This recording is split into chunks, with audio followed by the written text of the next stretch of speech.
మందంగా డప్పు కొట్టుకోవద్దు. యేసుక్రీస్తుకి caste feeling లేదు.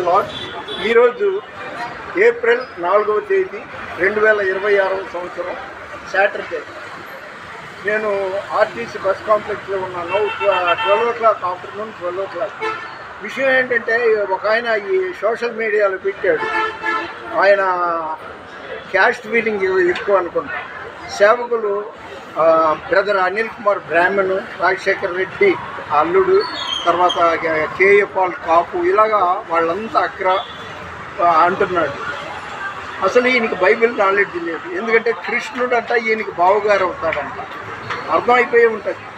మరీ ఆయన మందంగా వాగుతూ డప్పు కొట్టుకుంటున్నాడు. నా భాష మీకు అర్థమై ఉంటుంది. అది చాలా తప్పు. బైబిల్ లెక్క ప్రకారం నువ్వు కమ్మాను, కాపు, రాజులు, ఇట్లు, దళితులు అనేది భేదం లేదు. Jesus Christ lord for all. అలాంటిది ఈయనేమో క్యాస్ట్ ఫీలింగులు పెడుతున్నాడు.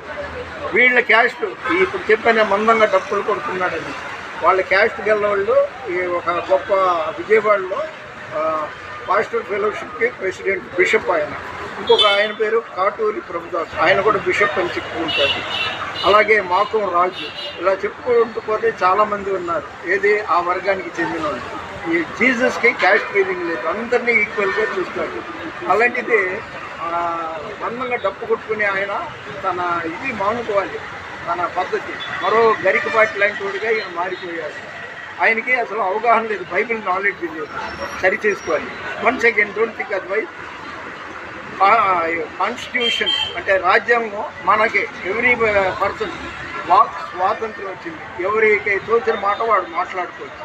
కాబట్టి నేను ఈ మాట మాట్లాడుతున్నాను. ఆయన్ని హైలైట్ చేయడం కానీ లోయెస్ట్గా మాట్లాడడం కానీ నా ఉద్దేశం కాదు. ప్లీజ్ లైక్ చేయండి, షేర్ చేయండి, సబ్స్క్రైబ్ చేయండి. దేవుని పరిచయంలో మీ థాంక్స్. God bless you.